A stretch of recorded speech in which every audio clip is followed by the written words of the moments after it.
प्रभु में आने के बाद में आपने अपनी लाइफ में बहुत सी ऐसी चीज़ें फेस की होंगी। आपको लगा होगा कि मैं अपनी लाइफ के हर एक किस्से में हार चुका हूँ।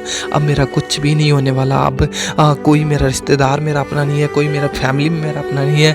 मैं जहाँ भी जो भी काम करता हूँ उस काम में मैं हार चुका हूँ, टूट चुका हूँ, पिस चुका हूँ। मुझे किसी काम में सक्सेस नहीं मिल रही, किसी काम करने को मन नहीं करता। ये वो सब तरीके की 100 बातें, आप जो भी करना चाहते हो आप कर भी नहीं पाते। 100 तरीके की 100 प्रॉब्लम्स आपको प्रभु में आने के बाद में फेस की होगी आपने। आपको लगा होगा कि शायद मैंने इस रास्ते को चुन कर गलत कर लिया, मैंने प्रभु पे विश्वास करके गलत कर लिया, मेरे को विश्वास करना नहीं चाहिए था, ये तो मेरे साथ गलत हो गया। 100 तरीके की 100 बातें शैतान आपके मन में डालता होगा। लेकिन आज मैं आपको इनकरेज करना चाहता हूँ, आज मैं आपको बताना चाहता हूँ, देखो परमेश्वर का वचन कहता है कि तेरे रोने और बिलखने का समय बीत चुका है। अब तू रोना और बिलखने से रुक जा, थम जा, क्योंकि परमेश्वर ने आपकी प्रार्थना को सुन लिया है। आज आप बहुत समय से मसीह में होने के बाद भी आप प्रार्थना कर रहे थे, आप वचन पढ़ रहे थे, आप आराधना करते थे, आप डेली चर्च में जा रहे थे, आप संगति कर रहे थे, आप संडे को कभी मिस नहीं करते थे, आप परमेश्वर के वचन के अनुसार जीते थे। लेकिन फिर भी आपने बहुत सी चीज़ों का सामना किया अपनी लाइफ में। अपनी फाइनेंशियल प्रॉब्लम आपने देखी होगा, आपने बहुत से ट्रबल अपनी लाइफ में देखे होंगे, आपने बहुत सी बीमारी अपनी लाइफ में देखी होगी, लेकिन फिर भी आप प्रभु से नहीं हटे। तो एक वचन मैं आप लोगों के साथ आज शेयर करना चाहता हूँ। तो वो वचन है, अगर हम पढ़ेंगे याकूब 1 अध्याय वचन नंबर 12, वहाँ पे लिखा है, धन्य है वह मनुष्य जो परीक्षा में स्थिर रहता है, क्योंकि वह खरा निकलकर जीवन का वह मुकुट पाएगा जिसकी प्रतिज्ञा प्रभु ने अपने प्रेम रखने वालों से की है। तो मैं आपको कहना चाहता हूँ, मैं आपको इनकरेज करना चाहता हूँ, ये वचन आपको और मुझे कह रहा है, धन्य है वह मनुष्य। कौन मनुष्य? जो प्रभु से प्रेम करता है। लिखा इसी वचन में, प्रभु अपने प्रेम करने वालों से जिस चीज़ की प्रतिज्ञा करता है वो परमेश्वर आपको देगा। जिस मुकुट के लिए परमेश्वर ने आपको बुलाया है, जिस जीवन के लिए परमेश्वर ने आपको बुलाया है, लेकिन आपने बहुत कुछ सहा है। आप परीक्षाओं में से निकलकर आप परमेश्वर के पास फिर भी रहे।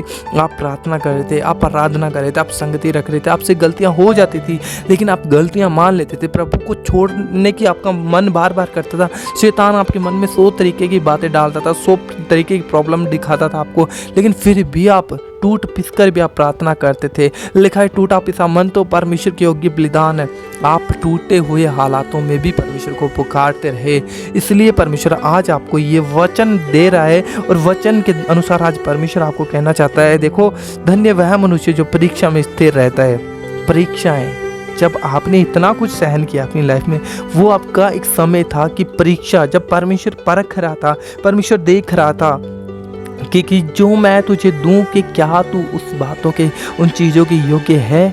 तो वो एक समय था जब आप बहुत कुछ कर रहे थे, प्रार्थना करते, रिजल्ट नहीं आ रहा था। कई बार आप प्रार्थना नहीं भी करते थे, लेकिन आपको दुख होता था, मैंने प्रार्थना नहीं की लिया, लेकिन आप उठते, आप प्रार्थना करते, आप बार बार खुदा से दूर हो रहे थे, लेकिन फिर के खुदा के पास आ रहे थे, क्योंकि आपसे खुदा के बिना रहा भी नहीं जाता। इसलिए परमेश्वर का वचन आपको कहता है, धन्य है मनुष्य जो परीक्षा में स्थिर रहता है, क्योंकि वह खरा निकलकर जीवन का वह मुकुट पाएगा जिसकी प्रतिज्ञा प्रभु ने अपने प्रेम रखने वालों से की है। तो अपना प्रेम रखने वाला, हम जो प्रभु से प्रेम करते हैं, हम हर एक हालात में परमेश्वर के साथ वफादार रहें। परमेश्वर यही चाहता है। और जब हम उन परीक्षाओं से निकल जाते हैं, जब हम उन परीक्षाओं में स्थिर रहते हैं, और जब हम उन परीक्षाओं में परमेश्वर से दूर नहीं होते, तो उन्हीं परीक्षाओं में परमेश्वर, फिर उन परीक्षाओं के बाद परमेश्वर जो हमें देता है वो हमारी कल्पनाओं से बाहर होता है। इसलिए वचन कहता है कि क्योंकि वह खरा निकलकर जीवन का वह मुकुट पाएगा जिसकी प्रतिज्ञा प्रभु ने अपने प्रेम रखने वालों से की है। अपने प्रेम रखने वालों से, जो प्रभु से प्रेम करते हैं, और प्रभु जिनसे प्रेम करता है, जिन्होंने परीक्षा के समय में, जब परमेश्वर ने परखा, जब परमेश्वर ने 100 प्रॉब्लम्स उनकी लाइफ में क्रिएट की, जब उनके पास कोई ऑप्शन नहीं था, फिर भी वो परमेश्वर को पुकार रहे थे, वो अपनी परीक्षाओं में स्थिर थे, फिर भी परमेश्वर से नहीं फिरे। क्योंकि यहाँ पे एक वचन और पढ़ेंगे हम, यहाँ पढ़ेंगे याकूब 1 अध्याय में 22 नंबर वचन है, आप लिखा, परंतु वचन पर चलने वाले बनो, केवल सुनने ही वाले नहीं जो अपने आप को धोखा देते हैं। आप वचन को सुनते थे, आप वचन के अनुसार चलते थे, आप अपने आप को धोखा नहीं दे रहे थे, इसलिए ये वचन आपके जीवन में आज पूरा हो रहा है। धन्य वह मनुष्य जो परीक्षा में स्थिर रहता है, क्योंकि वह खरा निकलकर जीवन का वह मुकुट पाएगा जिसकी प्रतिज्ञा परमेश्वर अपने प्रेम रखने वालों से करता है। तो प्रभु से जो लोग प्रेम करते थे वो उसकी आज्ञाओं को मानते थे। अगर आपने उसकी आज्ञाओं को माना है एंड आप परीक्षाओं में, आप संकट के समय, आप दुख में, आप बीमारियों में, आप हर एक सिचुएशन में, हर एक प्रॉब्लम में प्रभु के साथ वफादार रहे, इसलिए परमेश्वर आज आपको कहना चाहता है कि मैं तुझे वो जीवन का मुकुट दूंगा।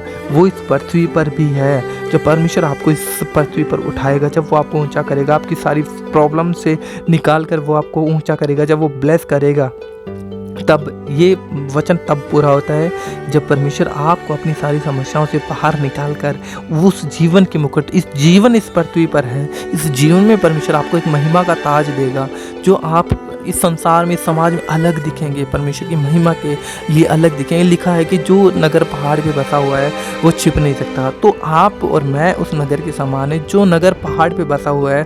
तो जैसे परमेश्वर ने एक अलग मुकुट हमारे लिए रखा है, जीवन का मुकुट है, और जब हम स्थिर रहकर परीक्षाओं में परमेश्वर के पास रहे, हम परमेश्वर से दूर नहीं हुए, हमसे गलतियाँ हुई फिर भी हमने माफ़ियाँ मांगी, परमेश्वर को दंडवत किया, परमेश्वर को कभी भी हमने त्यागा नहीं, तो परमेश्वर क्यों हमें त्यागेगा? क्योंकि हम अपनी परीक्षाओं में स्थिर रहकर परमेश्वर के पास उन चीज़ों के लिए समर्पित कर चुके हैं अपने आप को जो परमेश्वर हमें देना चाहता है। तो इसलिए परमेश्वर का वचन ये कह रहा है कि वह खरा निकल कर, आप अपनी परीक्षाओं में खड़े रहें, मैं अपनी परीक्षाओं में खड़ा रहा, तब ही तो परमेश्वर आपको मुझे वो जीवन का मुकुट देने जा रहा है।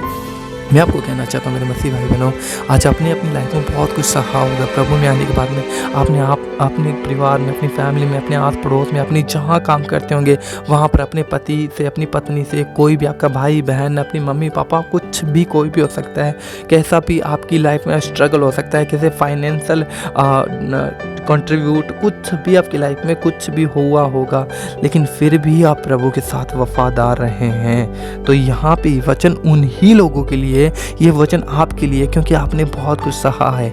इसलिए प्रभु आपको कहता है धन्य है वह मनुष्य जो परीक्षा में स्थिर रहता है। आप और मैं अपनी परीक्षा में स्थिर रहे हैं। हम गलतियाँ हुई हैं लेकिन हमने माना है, क्योंकि वह खरा निकल कर जीवन का वह मुकुट पाएगा जिसकी प्रतिज्ञा प्रभु ने अपने प्रेम रखने वालों से की है। तो हम खरे हैं, हम खरे निकल चुके हैं उन परीक्षा में। अब परमेश्वर हमें उस मुकुट से, उस चीज़ों से, उन ब्लेसिंग से हमें ब्लेस करेगा जो परमेश्वर हम इतने समय से मांग दे आ रहे हैं, हमें नहीं मिल रही थी, उल्टा हो रहा था सब कुछ।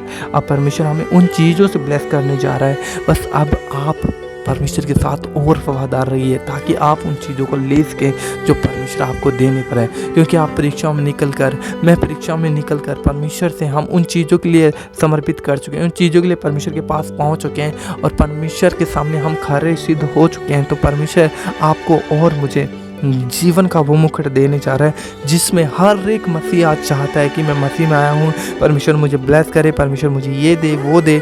लेकिन एक परीक्षा का समय होता है जिस परीक्षा में कोई विश्वासी अगर स्थिर रह जाता है, परमेश्वर उसे ब्लेस करता है, परमेश्वर उसे ऊंचा करता है, परमेश्वर उसे कभी भी शर्मिंदा नहीं होता, परमेश्वर की हर एक बीमारी को, हर एक रोग को, हर एक शर्मिंदगी को वो दूर करता है, क्योंकि उन्होंने परमेश्वर की आज्ञाओं को माना होता है। और वैसे ही आपने और मैंने परमेश्वर की आज्ञाओं को माना है।